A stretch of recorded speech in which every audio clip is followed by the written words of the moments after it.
Okay, so that's organised now. Alright, welcome all this afternoon's online wine tasting. We're actually just doing a nice little barley wine at the moment. It's got a nice bouquet, a good acidic bitterness to it. Fruity nose. Yes. No, this is just a cleansing ale before we get into the wines. It's quite bitter at the back. It is quite bitter in the back, yeah. So it's kind of. But it's not slapping in the face hoppy. I'm not getting. I think the word it's not your kind of hoppy. No, I like fruity hops. I have a funny feeling this is what's called dank. Dan says it's dank. Dan says it's dank. Anyway, so today we're actually going to be doing the Doole wines, the estate range wines. Well, actually not just the estate range, because we're actually looking at the Blanc Squared as the first wine for the day. So just a quick history on Doole. It's a story of actually two terroirs. One in McLaren Vale, which has a really ancient terroir, which basically is lots of granite and ironstone underneath a subsoil of quite lovely dark clay, I think it is, pretty much. And then they got the sandy soils of Blewett Springs. So you've actually got Blewett Springs and Tatachilla are the two regions that they do it. The geology is 650 million years old. Some of the oldest geological vines grown anywhere in the world. It was founded in 1995 by Dowie and Doole. Where they actually formed a partnership to nurture these two terroirs. Are you getting that live, Pat, or not? Yeah. Yeah, it was working a second ago. So. Yeah, it's gone. Okay, Yeah. Sure. Mine will catch up later. Yours is probably a little bit slow, a little behind. Yeah. Here's the interesting part that I was looking at before, was that when they decided to do it, they decided to use biodynamic practices. So they use biodynamic techniques to ensure the sustainability of living landscapes for future generations. And we talked last week about organic, biodynamic, preservative-free wines. So these guys they started off being a biodynamic vineyard in practice. Now, I will have to have a look to see if it actually has any of the dots, spots and other logos. It doesn't, so I would suggest it's probably still being biodynamically farmed, but they haven't paid for the certification for it. I'll have to find out when I go down there. Anyway, in about 2003, Chris Thomas joined as a winemaker. 2008, sorry. He joined as a winemaker, and he became chief winemaker in 2011. In 2018, sorry, let's take a step back though. So originally, in 2015, after 20 years, they actually sold to Chris and some like-minded individuals. Gave him the opportunity to purchase Doole. So Chris, the winemaker, is also the owner. Him and as a group of them. Norm is still the CEO of Doole. So he's still on the board, he's still on the committee and still makes decisions. I had a look at that. They've got Faye, who I deal with quite regularly. She's really lovely. I actually I think I've spoken to her twice, emailed her hundreds of times. And there's Olivia, their marketing manager. I can't remember the CFO, but there's quite a good, strong team of people who've worked together for quite a while. So they wanted to be 100% estate grown and control every berry from the ground up. And to do this, they needed to expand. So they basically have purchased 35 hectares in Tatachilla, neighbouring the Doole Cali Road vineyard, which Norm actually founded. They've got 10 hectares of old vine Grenache that was planted in 1965 in the estate. The vineyard's rock paddock block is also gifted with some of McLaren Vale's oldest and rarest geology. So anyway, the Dowie Tin Tiki vineyard at Blewett Springs was acquired with another 29 hectares of vineyards under their estate. So that means that they're basically looking at two sub-regions inside McLaren Vale that have two distinct different climates and two distinct different soils. So they still have an overall Mediterranean climate. We talked about Mediterranean climate previously, due to the Fleurelay region in South Australia, which McLaren Vale is nested in. We've got the Mount Lofty Ranges. It's in close proximity to the Gulf of St. Vincent. and therefore it gets a mitigating climate. So in South Australia, where it's quite hot, it gets cooling weather from the oceans. The Arctic Southern Ocean comes through, but there's a consistent temperature all year round. So there's not a big variation, not a massive variation from summer to winter, and there's even diurnal and nocturnal not hugely dramatically different like they are in some other places. So basically, we'll have a quick talk about the wines as we go through. If you want to just pour the first one. So, just to give you a quick rundown on Chris. So we've actually had Chris up for dinner previously, and he's a really lovely guy, really eloquently spoken. He completed over 20 vintages when he first started working in the winery, and after graduating from high school and taking winemaking studies, he obtained a Bachelor of Wineology from the University of Adelaide in 2003, which is one of the most highly regarded degrees in the winemaking world. He used his winemaking experience working for wineries such as Fox Creek, Serafino Wines, and also overseas with Domaine Chanière in Burgundy in France. So he's got a background, a very strong background in wine and winemaking. He knows his grapes, he knows his growing techniques, and he knows his winemaking. So on a personal level, when I first got given these wines to try through, I think it was originally Four Seasons was the company that was holding it. I tried them, loved them. I thought the wines stood up really, really well.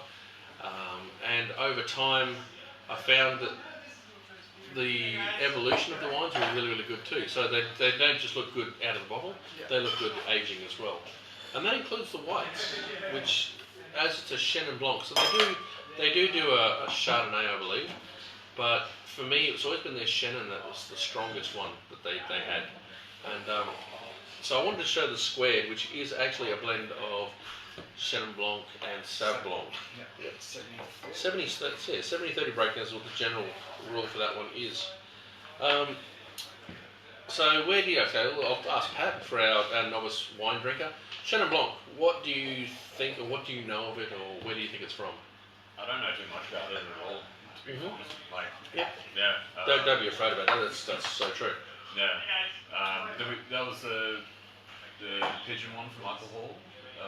No, that's just a Blanc. That's a Frontignac Gewurz blend, or field blend. Alright. So Chenin Blanc is actually a grape varietal, originally found in Loire, and in fact, all the Cremant, or most of the Cremant de Loires, which are sparklings from there, like Charles Bletier, where it says Blanc de Blanc, that's a Chenin Blanc.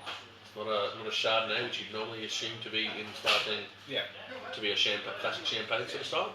So the Chenin Blanc, and Chenin actually is its major proponent, or where it's mainly found now, apart from Loire, outside Loire, is in South Africa. South Africa is probably the most renowned Chenin area, which is why the winery of Good Hope that we carry has got it. Oh, this looks lovely. Thanks, Jen. Loaded fries. Loaded. Oh, nice. Olives. Oh, do you remember Give me this? mine.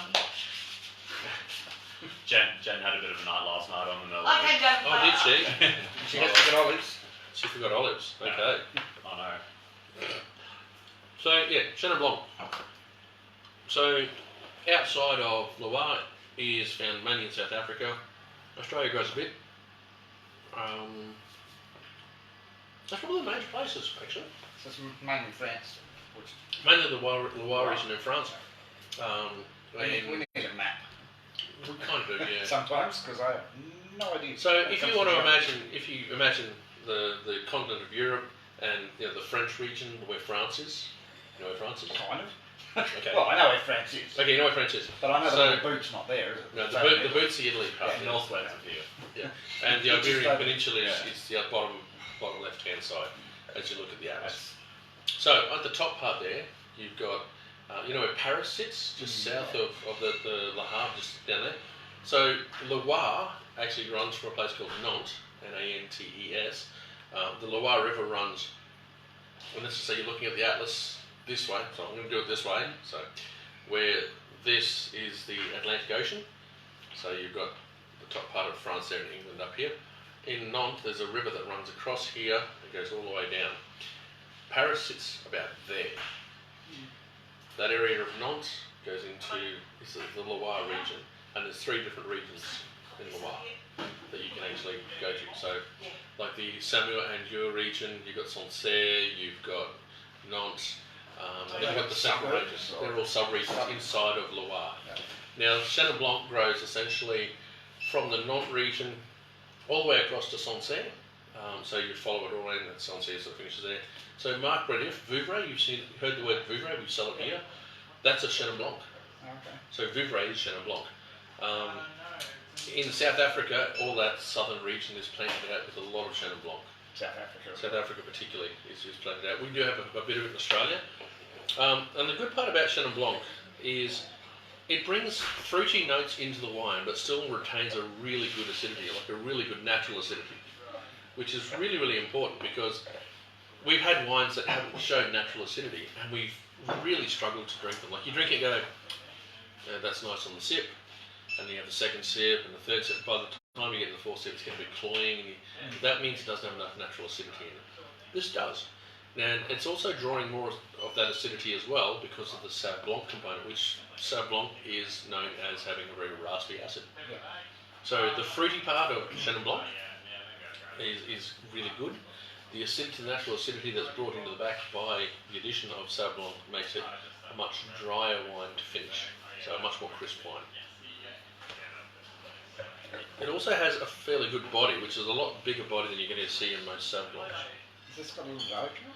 I actually was just looking at that before. Yes, it does have a little bit of cedar notes, which immediately says to me it's barrel fermentation. Oh, it is. It's barrel fermentation and maturation in French oak. Now that makes the wine interesting for me because whilst I don't mind lovely whites, crisp whites, I like to have some complexity and some texture. I'm a Chardonnay drinker. Nearly. And Pat likes smashing glasses. So this one, let's have a look. So the notes for this are kaffir lime leaf, which I'm not getting a huge amount, but I'm getting passion fruit and honeydew. I do get some lime notes, but not so much kaffir lime leaf. I suppose they could do that. Guava from the Sauv Blanc, a bit of gooseberry notes. The oak components that we were talking about, the secondary ferment,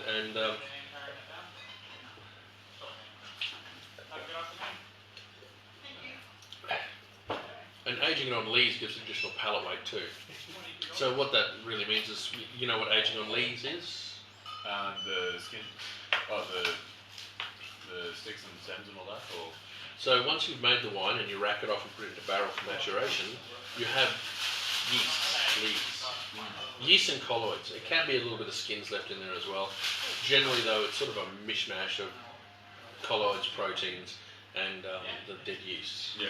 And maturing it on that will allow it to actually draw a bit more texture component to it. I really like it. I think it's a good little wine. You know, it's one of those wines that is forgotten about quite a lot because, you know, people come and go, I want a Sauv Blanc, or I want a Sauv Blanc, or I want a Semillon. It's probably not as well known as what it could be. No. I get you can get that passion through in the oak. Yeah. Sure, you know, it's not a heap of oak, but it's No. It's only there to be building texture, it's not there to be overwhelming it. It's more passion through pith than. Actually, that's very true. I do get a bit of lime from it though. Yeah, it's got lime. I was just kaffir lime leaf was probably a little bit of a stretch for me. I was struggling to. It was a lime component. Mine's much more towards the, not the cordial limes you see in Riesling, but like a lime component, like fresh lime juice. The swept lime cordial is No, it's probably fairly not sweet, it's not super sweet. sour, it's just. Yeah. It gives That that reminds me of like older, like over-ripened lime juice. So it's like not as intense, but yeah. it's there. I'd say it's definitely there though. So that's the Sauv Blanc was that's called the what's it called, the Blanc squared. So Chenin Blanc is Sauv Blanc. Is that the standard one, or is this the next level up? That's the next level up. Yeah, so this is the They do a normal Chenin as well, but because of the people that were doing this tasting with us, I had to go to the next level up because we had more bottles of that than we did with Chenin. We only had 4 bottles of Chenin, and I've sold about 8 packs of this. So What's the price point for that one? That one there sits at $30, Alright. so it is up there, but it's well worth drinking. If they're going to put it down oak, then probably Yeah, needs to go up that price. yeah, it really does. And remember, I don't know. I have seen a Chardonnay on their list. Must be an Adelaide Hills Chardonnay, but I'm unsure. What can I help with you, Ken? Till issue. I can't find something on the till, like the search button just doesn't work at all. It's not coming up with any. I want to show which search button is. Yeah. We are in the middle of changing over stock systems, which is kind of why we all look really, really stressed today, because only half the job's been done. Yeah. So we're in a little bit of a teary, really.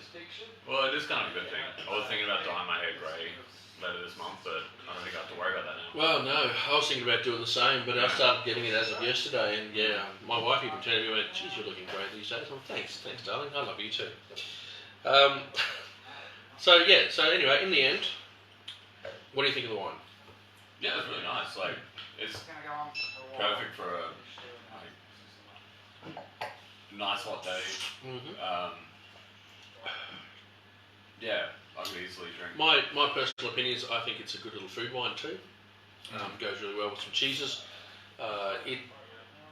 If you were looking for a good Semillon Sauvignon Blanc, but you were wanting something a bit different, this would be perfect. Yeah. Mm. It is good to have alternatives because I'm not saying like Sauv Blanc, I imagine you can get a little bit tired of after a while.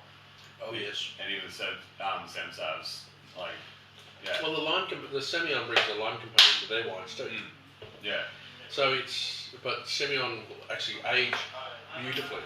But so many people make a crisp, fresh, dry version of it by adding Sauv Blanc into the back. Generally, it's a wine that won't age particularly well. It'll age, but it won't age well because the Sauv Blanc dies off quickly. This with the oak, the lees stirring, and the building of texture will actually work quite well. So it'll age really nicely. So we're going to go on to the Merlot next.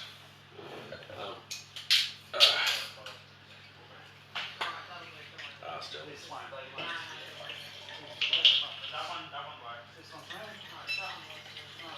So my thing that I love about Dowie Doole the most are their reds. When it comes to their red wine making, they have nailed it for me. Yeah. I mean, this is their estate range, which retails for about $25 a bottle. We do it fairly regularly on a couple of bottle buy for $20 a bottle. Yeah. And I sell heaps of it. The reason I sell heaps of it is because across the board, it's all exceptionally good wine, especially for the price point. Like $20 is cool. Well, we have the Merlot as the house pour for Merlot next door in the bar, and you don't really have to try and upsell it. Just give them a little taste of it. That's all. So Dowie Doole Merlot is sourced from the cooler, sandier slopes of the Tintuki vineyards and the loamy soils of California Road Vineyard. The combination of fruit is two distinctly different vineyard sites between savouriness and richness. This will be interesting because we have talked about Merlot previously and said Merlot made in Australian wineries are generally soft, easy drinking, fruit-forward wines. Let's have a look and see what we think of this one.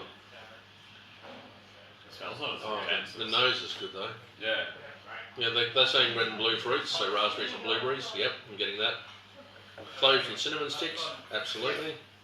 Oak and cedar and pencil shavings, yep. And I can it's a dry spice running into it as well. So on the nose, it ticks all the boxes for a good Merlot, and I'm not talking about an entry-level, cheap, simple drinking Merlot. It's like a young, fruit-forward one. Yeah. Oh, we've decided to drink on without you. That's fine. I was savouring mine. I was just out dealing with your till. It's not my till. I think Katie might have added a PLU to something for you. Oh, did he? No, he didn't. Please don't. He didn't. I may cry. But yeah, our stock take's going to be great fun. I'm going to have all of you people in help with the stock take. I need to do it. I think. Yeah. Oh, sure. We'll do it all in one day. That'll be fun, sure. We're on to the Merlot now. So this is actually drawn from two different vineyards. Oh, actually three different vineyards technically. But just the nose on this is just lovely. Do they have a range above the estate range? Yep, they do. That range is really good too. That's a CT Shiraz, the Mr. G, CSM, the Blanc Squared. They do a Chardonnay as well. But even in this range, like you've got Cab, you've got Chenin, Cab, Merlot, Shiraz, and then you've got the thing called the G&T, which is a Grenache Tempranillo blend. And I would have loved to have shown that, but I just did not have enough bottles to put out. I was a bit gutted. No, I want to show it. It's really good. So this one, Dowie Doole Merlot. Yep, it's got all of the notes that I look for in a good Merlot to start with, which is lovely. So just going through it. Dan, do you want to just? We've got red and blue fruits, oak in the form of cedar and pencil shavings, and I get a dry spice, a dry black spice running into that for me. There's also supposedly cloves and cinnamon, which I do get hints of that. Some spice. Yeah. I still get that. I get that slight licorice Dash darkness. of licorice. Yeah. The colour's still quite bright. It's not. Yep. It's got a really lovely colour to it. Did you say hello to your mum? Hey, Mum. Yes. You can Oh, buy yeah. it says you can buy that one for mum. I'm assuming you're talking about the blonde. Not sure. I don't Yeah, know. I'm assuming I don't think she drinks one trade. Alright. But yeah, so we were talking about Merlot being a fruit-forward, easy drinking style. This has actually got tannin to it, which is nice. So many of the Merlots that I've had, it's not a big gripping tannin. And this is where I get an interesting conversational piece about wines generally across the range from. It's a persistent tannin, but. Yeah, it's a persistent tannin. UFC's fight, is it? Oh. Yeah. I think just started to die. Mine cut off a second ago, so it can't play video, but it's back again now. So yeah, if I was going to, the only thing I'd say negatively about this is I think they have made it for an easy drinking style market, and it is designed for that sort of thing. I'd like to see a little bit more tannin to it, but I mean we're talking a price point now that you're not going to find that kind of thing. I think the best Merlot, Australian Merlot I've ever had was minimum $45 anyway.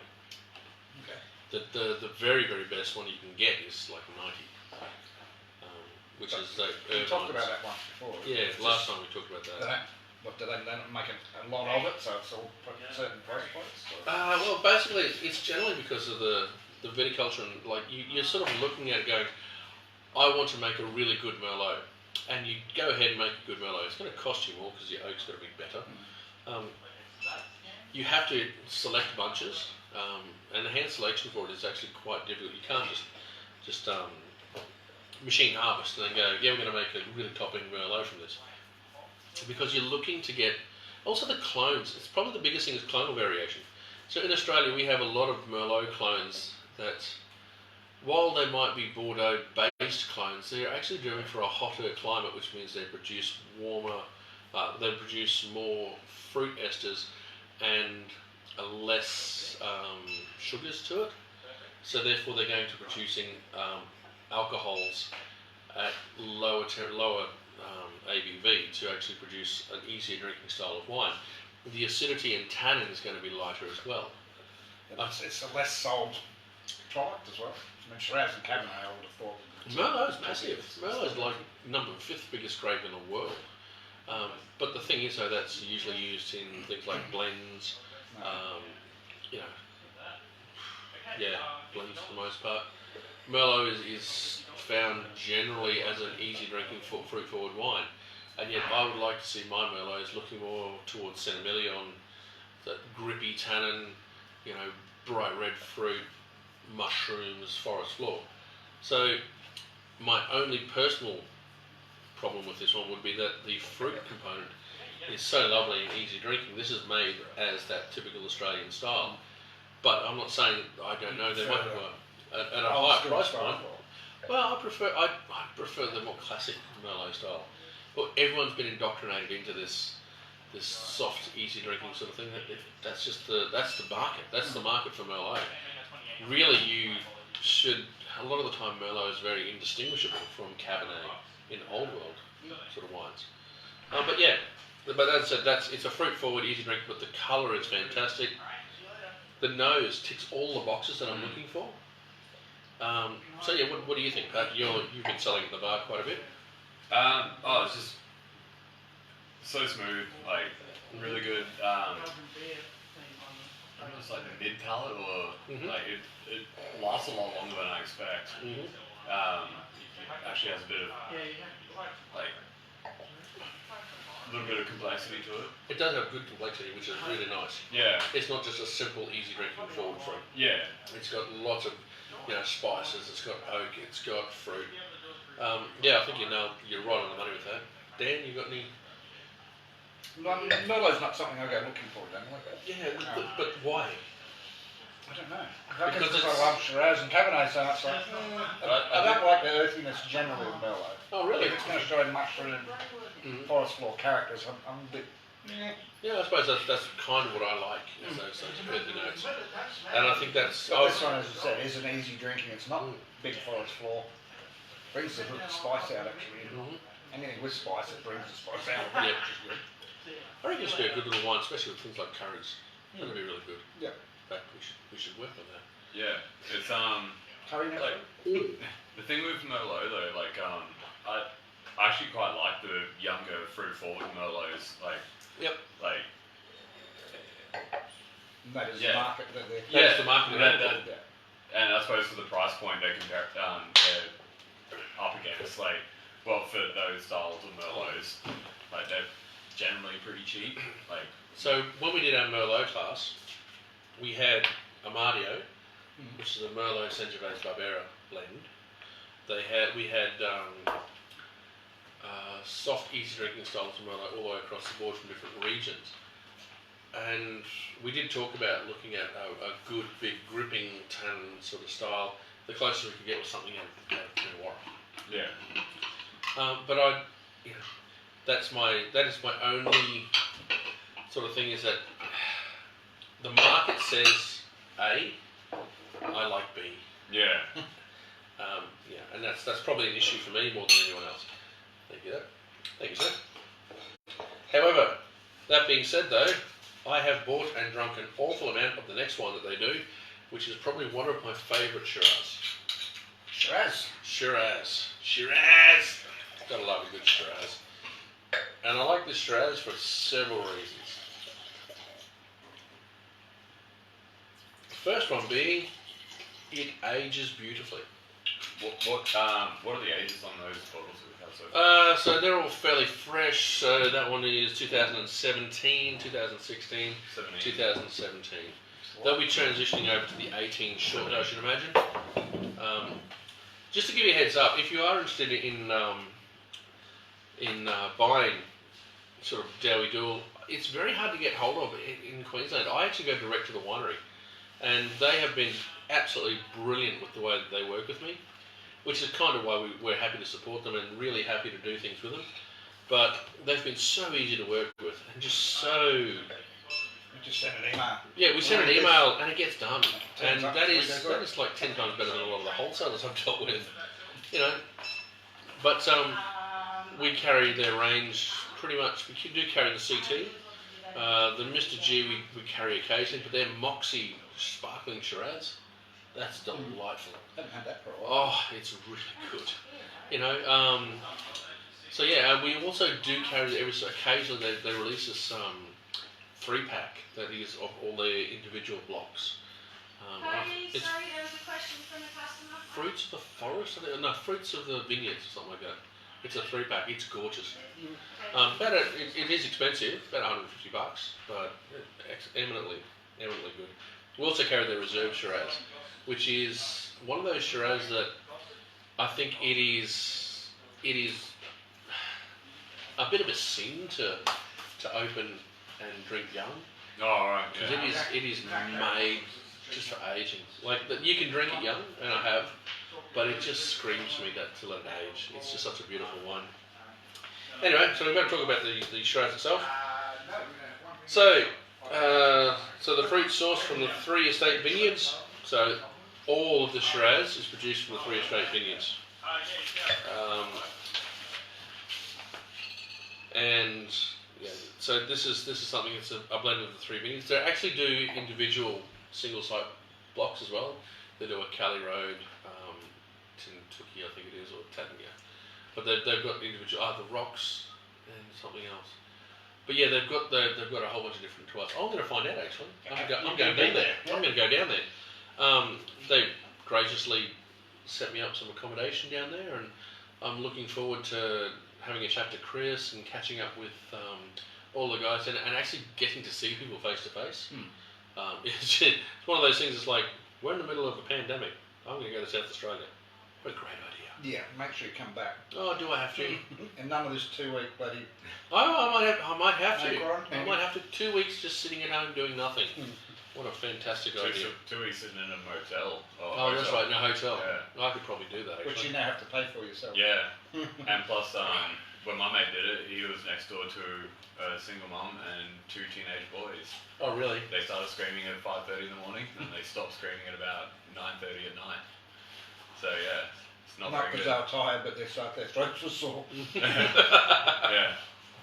Okay, so have a look at the colour on this. That's beautiful. A young purple, lovely.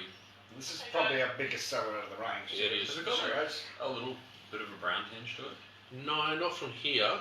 Maybe it's just I might because you're looking at a brown thing. Yeah, hold it over the Yeah, white. hold on to the white part. Oh, how racist. It's meant him good. It was meant a good thing. Oh, However, and the reason I like this wine is because every time I stick my nose in it, I get something different. I get, sweet cherries, I get raspberries, I get blueberries running into it. You can pick up those chocolatey notes in there as well. It's got some spice. It's got some really lovely oak into it as well. get the cherry. Lots of dark fruits. How's that sign going? Sorry? Ah, is that one? Is it? I'm I just don't trying know. to think about our biggest customer of the Oh, of no, the swine. Salton. Ah, I wasn't going to mention any names. No, I love it. Oh, No, Salton is actually, Salton Bourne is one of our local doctors, and he really rates this wine. he does. Loves it. How do I create the sale again? Refund. Refund. Where? There's no button that says refund. In the manager section. In the manager? Oh, okay. I'm hating this till. Yeah. Yeah. Okay, so if I hit refund, and This is why we age very, very quickly. I thought it might be because we were actually drinking too much, but I think that's keeping me young. flexible minds. I didn't get up till 10 to 12 last night, and half of that was to deal with the till. Oh, really? Yeah. What was it? So, I was just trying to do Z reads and all that bollocks. did you get the Z read in the end? Mm-hmm. How? What was it? I'll tell you off camera. Okay. You'll work it out. Yeah. Cool. Yeah. So this has had 18 months of oak maturation, and it's got some really fine tannin in the backbone. It's got good acidity to balance off everything. The fruit is right there. It's a great wine, and actually it benefits from aging as well. Again, the wines that these guys are making are not just able to be drunk young, but are able to be aged. And I know that at a $20 price point, most of the wine's going to be drunk within 2 hours of actually being bought, but it would be lovely to see some of it aged. In fact, one of the things that I'm going to do when I'm down in the McLaren Vales, I'm going to go to a museum tasting and have a look at, I think Mr. Riggs is doing it. They're doing a sale from their cellar door of their museum releases. So aged.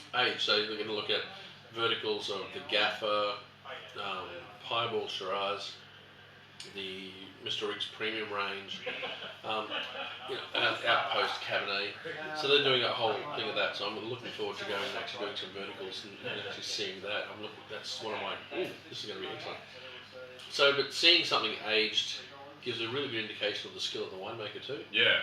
Because winemaking isn't just a let's knock it over and put it out there. It's actually you've got to be really clever about the way you allow tannin structure, acidity added into it. If you do need to add acidity, do you add too much? Do you add too little? What are you aiming for? And honestly, in the end, the big thing about wine is it should be balanced. Always should be balanced. Is there like But there would be things with like the lower price point wines where they just So Like- lower price point ones. cut them up. Yeah. So okay, let's walk through how do you get a lower price point wine. So Ribena and no, and you don't. diesel. Yeah, right. No, that's probably not a good thing. So lower price point ones. So you try and save costs where you can. So knowing that you grow the vineyard, you cut actual bunches off, so therefore other bunches get more fruit, more sugars given to Yeah. it. Is that when you get That's those your really first. big That's your grapes? first pressure point. No, you'll get lovely grapes, Yeah. irrespective. But that's your first pressure point. That's at that point you've actually reduced your harvest, which reduces your money. Yeah. Okay, if you overcrop and allow it all to grow, the sugar production is going to be spread across all the grapes, but you are going to get more grape juice. Yeah. That's the first thing that can save you dollars, is that you produce more grape. You wait till it's all overripe slightly, if you can. So it's got more sugar. So therefore the sugars had more time to get in there. So a really a small amount of cropping, so therefore a small crop will produce really good intense sugars. And that intensity of sugar will turn up a little bit earlier in the harvest. Yeah. If you leave your grapes for a very long time on the vineyards, after a while the vine actually starts drawing the sugars back because it's going into winter or it's going into autumn. It's trying to draw back all the sugars because it needs to save those till the winter time. So therefore the It wants grapes to use it in its own root Yeah. system and growth. and grow. Yeah. It's mine. Yeah, well, that's the thing. So putting it out there to try and get your seed spread, which is what grapes are for, you, if it's going on, the grapes weren't eaten, I'll just draw back the sugars Yeah. from that. Is there a benefit with having the grapes left on the vine and to have the actual plain drawback in the sugars, or? Probably not No. when they go and trim the whole plant back every year anyway. To, Oh, right. Yeah. No, you want grapes off. If you want higher alcohols, you need more sugars in there. Yeah. So you really want to what's called cut cane. So you cut the cane. So there's you got the arms of the grapes, Yeah. the grapevine, and you got off that what's called canes. You can cut those canes until it can't draw the sugars back. Oh, okay. So the grapes aren't getting any more sugar, but you know you're not going to lose any sugar. Yeah. So And then they begin to raisin, and they begin to shrivel, which means the water is leaving, yeah. but the sugar's there, so it intensifies the sugar. That's you can do that. So but I mean, you're looking about trying to make it cheaper. So the ways to make things cheaper: more grapes. Obviously, that's going to have a detriment to the flavour. Then you harvest those grapes. You can either hand harvest and therefore bunch select as you go, or you can get a machine in. whippersnip them basically. Right, yeah. So it's actually a sort of a fingers thing that Oh, does to get this the grapes off. to get the grapes off. Yeah, But can they prune? yeah, Right. barrel pruning. Just Yeah, basically- pruning they can do what's called barrel pruning as well. And I only found out about this the other day. I'm like, oh wow, that's awesome. Like it's a barrel just grinds Goes its way down through the it. side and takes Yeah, anything sticking out. It's yeah, it's all gone. So again, now there's another cheap. And so you've saved at 3 points. Then you get the grapes into a large, bin. You take it, you press it. So you can either do one of two things. You can soft press, where you put them into something like just a vat, like a steel tin, and that the pressure of the grapes actually split the skins and draw the juice out. Which means that you're going to get juice coming off, but there's a lot of juice left in the skins. Yeah. And, You can have all the ones at the top that Yeah. aren't getting pressed as well. Yeah. So what you do then is you can actually what's called hydraulic press. So you push down and actually crush the grapes, which splits the skins, but also grinds a bit of the tannin out. So again, this is a cheap way of doing it. You hydraulic press them so you get as much juice as you can off. And in doing so, you've actually drawn things like seed tannin, and maybe a little bit of it's because it's taken off by a machine. Mainly seed tannin, which contains all the bitter oils you don't want to see in your wine. So, but you've also got a lot more colour and a lot more intensity out of it. That's the hydraulic press. So that's a way to save a bit of money. Because now you've got a deeply ink coloured wine. The grapes are a lot more broken up. So then what you do is you ferment using just normal yeast. A lot of people do just use cultured yeast for it. From there, as we were talking about, you can stave, oak chip, whatever you want to do, and in a large vat. And after that, after it's finished completion, you've got a fairly young, bright, but very tannic red wine that will have some oak, but not a huge amount of oak to it. And from there, you might even stop the ferment early to give it a 13 and a half, but still have sugar left in it. So therefore, it's slightly sweet. And what happens when you leave sweetness in there? You leave sweetness, you leave body glycerol. It becomes like a bigger bodied wine than it should be. It also, the sugar, like when you add sugar to cooking, it'll actually heighten the fruit flavours, but it also makes the tannins a bit more bitter. So you need to put an additive into that if you want to, or you can just let it run. So again, cheaper all the way through, and then finally you put it into a cheap bottle.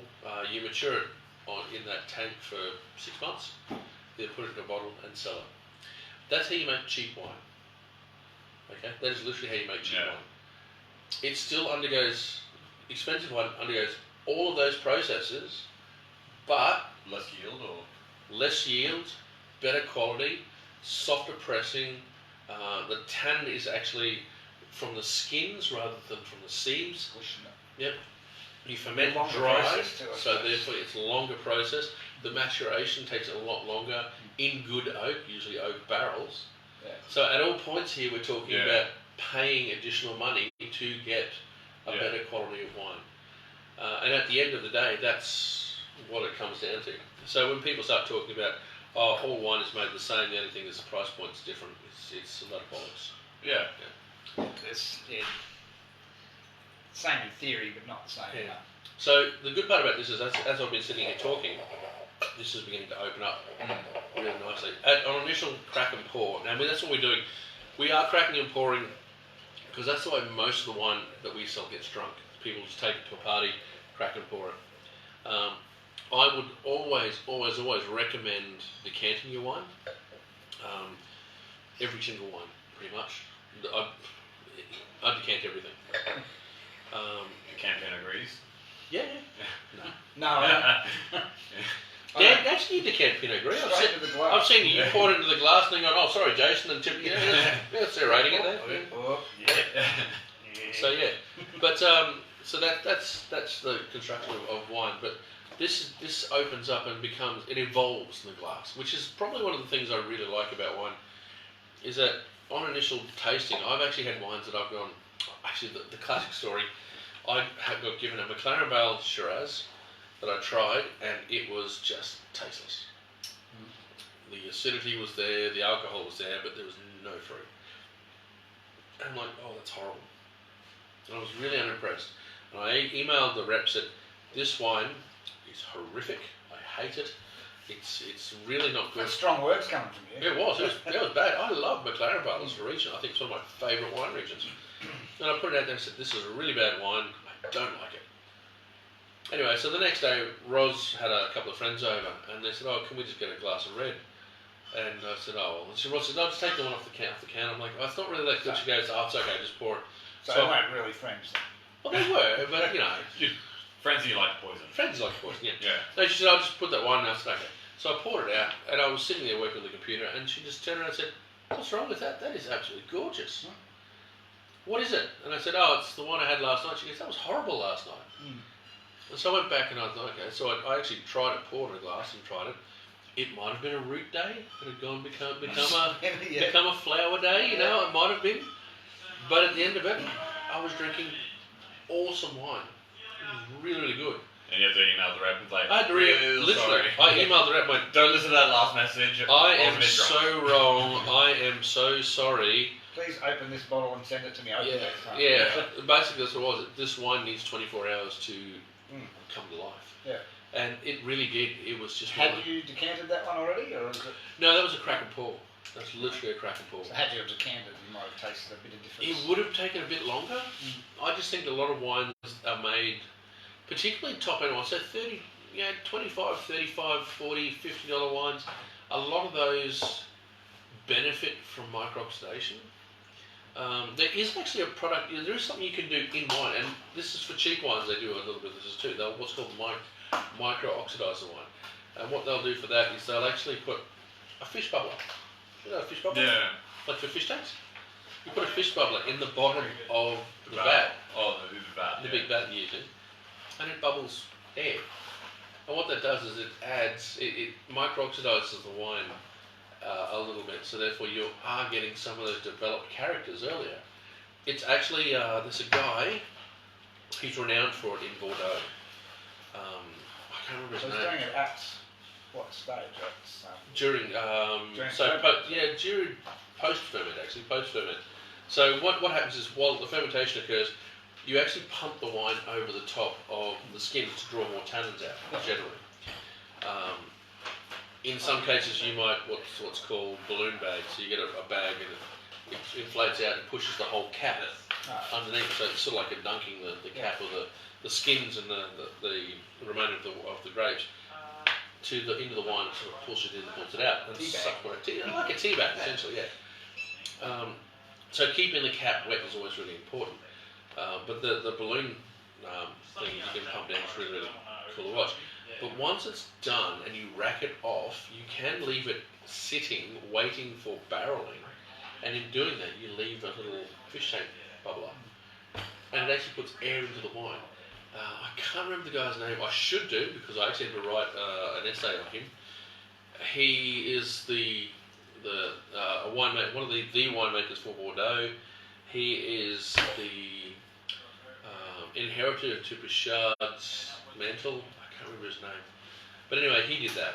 And that's one of the big arguments. People go, all his wine tastes exactly the same because he uses this micro-ox technique. But it also is a really good way to get a wine to develop earlier, so therefore you can actually get more interest in it. You won't have to leave it. You still want to leave it on oak. You still leave it on oak as long, but it'll develop those tertiary notes that we look for in particularly top-end wine. So very expensive wine bought young is generally sort of one of those things you go, don't want to open that for a while. And the reason is because you want to get that development. That development occurs earlier in his wines because he's micro-oxidized it. So yeah. So it still has got a quality. It's still excellent quality. I'm not going to deny its quality. So yes, so that's the Shiraz. And as I said, every time I'm sticking my nose in now, I'm getting something again, something new, every single time. That's just delightful. That is lovely. I'm not the biggest Shiraz fan, but that was actually really nice. Really smooth. Fair bit of complexity to it. Lots of complexity, lots of spice. Hey, how you going? Definitely spicy. Yeah, love spice. Alright, now the next one, the last one today is Cabernet. Now, for those people who love their cabs, this is McLaren Vale Cabernet, not Coonawarra, not Margaret River, not Yarra Valley. Have we actually done one on Cabernet yet? Not completely, but we've had Cabernets obviously, but we haven't done a Cabernet. We haven't done it as a straight Cabernet. Yeah. Cabernet is one of those things. So Australia has two iconically classic regions of Cabernet. They have Coonawarra, which is big, chalky tannins. It's got mint or eucalypt through it. And then you've got Margaret River, which is a lot more plummy. The tannins are rounder and a much more maritime climate there. So those two classic Cabernets, internationally renowned, massively renowned. The oak use is probably the big thing that separates our Cabernets from many other Cabernets. All of our Australian winemakers are really savvy with their use of oak. But you've also got Yarra Valley Cabernet, which is much lighter, prettier, softer, not soft, actually the soft is wrong, spicier, more aromatic. There's a lot more aromas and flavours coming off it in the lighter spectrum. Whereas McLaren Vale and Barossa, so Barossa is Cabernet is like the hidden gem of Barossa. It's hasn't got the big chalky tannins, so it's not a big drying style. But the tannins are soft and fine, which are really lovely.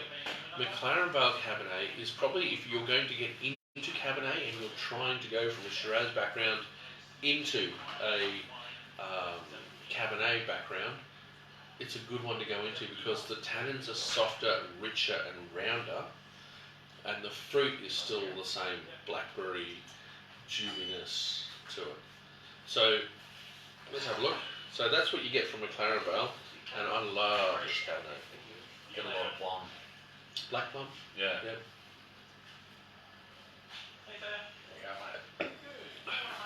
Oh yeah. They got gum trees growing around there. Yeah, well, that's it. Oh, Mint and eucalypt. Yeah, eucalypt. Yeah. So you get these kind of flavours running into it.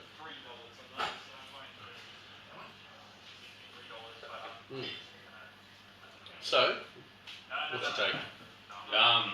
Yeah, not the first time I've had it. It's brilliant. That's why it's between this one and Zonti's Footsteps is my go-to towards a Cabernet, whatever style I feel like.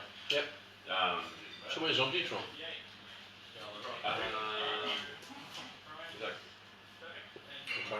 Is it? no, Oh, really? that's right. No. Yeah. Well, okay, that's my style then. Mm-hmm. Yeah. Yeah, the Zonti's Cabernet is brilliant. Also I also really like the Hardio cabs. Yep. And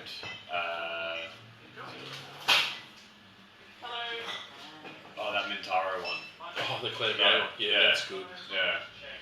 Now, Dan, what's your take on it? Well, I actually like the, I like the soft tannins in it. Mm-hmm. Dandelion for me is another one that in the Cabernet it has. So where's that from?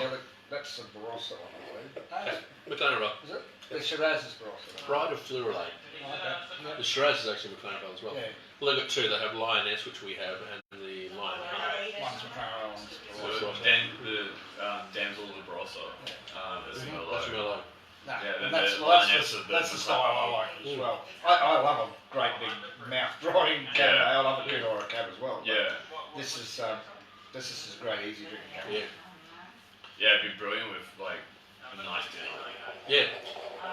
It'll go That's with what we're doing with this. It's You lovely. don't have to have a gigantic steak or anything, Yeah. with it, but it'll go with steak. Isn't it? You could though. You could, you just don't have You to. should. Half a side of beef. Half a side of dead cow is fine. Yep. Okay, so I'm gonna get Pat to actually start using his palette and tell us what flavours you're getting. Well, I got the black plum. Yep. I get like a little bit of like blue fruits. Yeah, that's Yeah. right. So, yep. Because it's blue and black fruits is what they've actually written on here too. Yeah. Yeah. I get a little touch of eucalypt, but I don't know if that's because you said it and it got in my head. It can be a little bit of that. It's kind of I don't get much mint though. it's a pyrethine, which eucalypt and mint is kind of interchangeable. Oh, okay. Yeah. Chocolates, mocha, coffee, anything like that. I get them. No, not really. I get chocolate. Big, brown, black, fruit. But Yeah, I do get a little bit of the dark chocolate, like 70% cocoa chocolate. it's excellent. Like the mouthfeel, it's coating the whole inside of the mouth. It's reasonably persistent. And the acidity is just making everything water in there. Yeah. It's a great food wine. Yeah. It's a good little wine. But yeah, this is the thing that I always find funny is that I've had a lot of Cabernet drinkers over the years poo-poo McLaren for Cabernet region. And yet it's the one that I get people into Cabernet through. Yeah. So often. Especially from a Shiraz drink, Yeah. I think like that's probably the easiest change you can go to from the Dowie Shiraz to the Cab Sav. Yeah. It's quite sticky. Yeah. But it's also got black spice running into it as well. It's got little hints of pepper into there. For me, cedar notes all over it. Just a really lovely wine. That's actually not what I picked. It's the end of the oak. Oh, really? Okay. Yeah, I didn't get. Wasn't thinking about it, I guess. Yeah. Oh, yeah. Cause you stick your nose in, you'll get cedar straight away. You can taste it. Sometimes you might think of it as a graphite pencil Yeah, shape. yeah. That makes sense. And that's what I'm picking up a bit of. So this is the thing, is that these wines, all of them are well made, all of them will age really, really well. Like 15, guessing 15 for Merlot. 15 what? Years. Oh, right. You can throw it down for 15 years quite Jeez. narrowly. Yeah, absolutely. From time of bottling, or From time of bottling, yeah. so 17. So 17, so 15. But Even though we said the other week, general rule would be 10. no, general rule is 15. It's 15. I thought general rules 10. No, general rule should be 15. Oh well, actually, If no. you take away like the lower, Oh yeah, like yeah, lower end of yeah, wine. take the lower end of one, yeah. the average probably The comes average to is about probably about 10. The thing is though, when it comes to a lot of the wines, we've had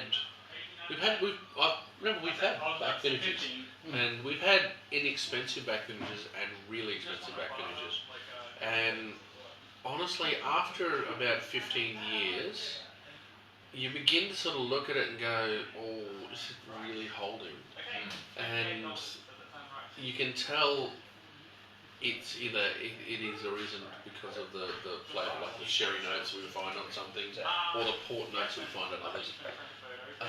You've got that wow factor when you're judging. Yeah. Yeah. I go the other way. I've got this ick factor. Yeah. It's Ick too factor. old. Yeah. Oh no, it's wrong. Yeah, no, that's absolutely It's fine. no good. Yeah, as long as it doesn't make me legitimately sick, I'm pretty happy. It's not Yeah. You and Goon. Yeah. Mm. It stayed down. It's all right. Yeah. I'm a little bit drunker than I was before. Yeah. It did its job. So, and the other part about this is literally as we're sitting here talking, it's evolving in the glass. Yeah. And this is something that we've. It's one of those weird things. I love drinking wine, but I like actually letting it sit for a while too. And this is the dichotomy that all So you Australia. like drinking wine, but you like also not drinking wine. Yes, it's on both. Yeah. But no, it's the dichotomy of being an Australian. It's like, I like having a few drinks, but I'd like it if I could just let my drinks last a little longer so I can then enjoy the drinks a bit more. Well, that's what the water's for. Yeah, no, I'm only doing this It to lasts please all day. my wife. So. That's fine. I've got one. It's nothing to be scared Yeah, of. nothing to Oh, scared of. There's a bit of water in that. Yeah, well, We've still got our beers beers to go through, yeah. But anyway, yeah. So in the end, what is it you guys are actually picking that you like and could happily sell to people? From a perspective from the bar next door. No, Actually, personal. yeah, personal. Shiraz. Like, Mhm. I'm not the biggest Shiraz fan, Mhm. but that was so smooth. Yep. So had so many different characters in it that yeah, it's just enjoyable to drink. So the complexity is really good too. Yep. Dan. Probably go Blanc Square because it's something different. Mhm. It's not everyone's had this and this, but if I could tell people about that a little bit and get them to try something new, Yeah. definitely. For It me, is the next price one up, but it is the next price point up. Yeah. It's either the Cabernet or the Shiraz for me. I do drink a lot of the Shiraz, so it's probably Excuse me, sir. with my wallet. That's actually probably Shiraz. with your wallet, With my wallet, Shiraz. fair enough. Yeah.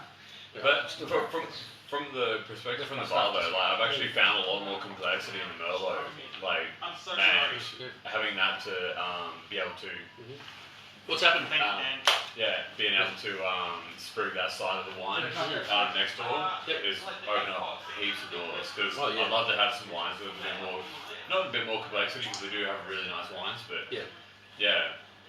now I always sprue the Merlot anyway, but yeah. We actually had a really weird. I had a weird conversation with a woman one day where she turned around and said, "I really like the wines, but they're way more expensive than I want to pay." And I looked and said, "How much do you want to pay?" And she said, $6 a glass. And I said, Do you want to pay that $19.95? "You drink that cask wines, do you?" Or she's like, "No, I pay $6 wherever I go." And I'm like, "Okay, rightio." So I've got a lot of friends in the industry, and I got hold of their wine lists and price lists. I would not buy any of the wines that were $6 or less. Yeah, my uncle's just chimed in with, "Hey John, his favourite was a Merlot, Yep. which was a surprise because he's not a Merlot fan. Yep. He thinks it's a little bit gay." Did he say that? No, I got no, you. he said that in Right, the yeah. past. But yeah, he said he'd like to try the Shiraz and Cabernet in about 10 years. Yeah. Yeah. That's fair. Actually, if you want to try the Cabernet and Shiraz in 10 years, get the wine, open it, leave it 12 hours. Literally just leave it open. Where, Let it breathe. what kind of an area would you do? Will you do it like in sunlight or like? No, got it in sunlight. No, just literally open the wine. This is what Put it on I. your kitchen table This kind of is thing. what I do in the kitchen for me. I pour a glass out of a bottle. I'll pour a glass for myself and Roz. We'll drink it. We'll evaluate it right there and then, sort of have a chat and have a dinner or something like that. Then I'll actually just put the cap back on because there's a fair bit of air in there. Leave it on the kitchen bench, out of the sunlight, but just leave it on the kitchen bench, and then we'll drink the wine that we've opened the night before to finish off the bottle. We've got about 2 or 3 different bottles on the go like that, letting it age and mature. So when you're leaving something to age for 10 years, all you're really doing is trying to allow the wine to micro-oxidize and integrate together. You can do that by actually letting it breathe, which is kind of why you let it breathe. So get the Shiraz. I mean, the Shiraz you got today, if you don't finish the bottle particularly, leave it at the side and try it tomorrow. 90% of wines that I've had generally look 10 times better the next day. However, there are a couple of varietals that will begin to get tired really, really quickly. Sangiovese is one, and Pinot Noir is another. So they'll use Yeah, the Pinot lighter, Noir I can see. the lighter styles have a What about tendency. like things like Tempranillo and like? Tempranillo, if it's got a good parcel of oak and the acidity has been left in there, like left the natural acidity into it, it's usually pretty good. It'll last another day. In fact, it's one of my joys when I went to Spain. I actually had wine that had been open for a day. Yeah. And it's like, oh, how good is that? And he goes, I've got a fresh bottle for you. I went, no, just keep bringing me the old stuff. And he looked at me like, what sort of an idiot are you? So, Did you ask me if it was cheaper? no, sadly I didn't. So Cabernets, Shiraz, really do benefit. If you want to see what the aging profile is like, that's generally how to do it. After Yeah, I about wish I had 3 or that 4 kind days, of restraint. restraint, I struggle with that kind of restraint too, actually. Yeah. Anyway, so on the whole, I think as a winery, Dowie Doole has a great array of wines at a really reasonable price point. They're exceptionally reasonable. Like Yeah, for like $25 a bottle. $25 a bottle, that's outstandingly Yeah. good. So I'm looking forward to going and seeing them, but I think at the end of the day, we might actually we're going to revisit all of these wines over and over again for the next couple of hours. Yeah. So, but it's been lovely having you here. We'll catch up with you next time and drink well. People get savvy. Cheers. Cheers.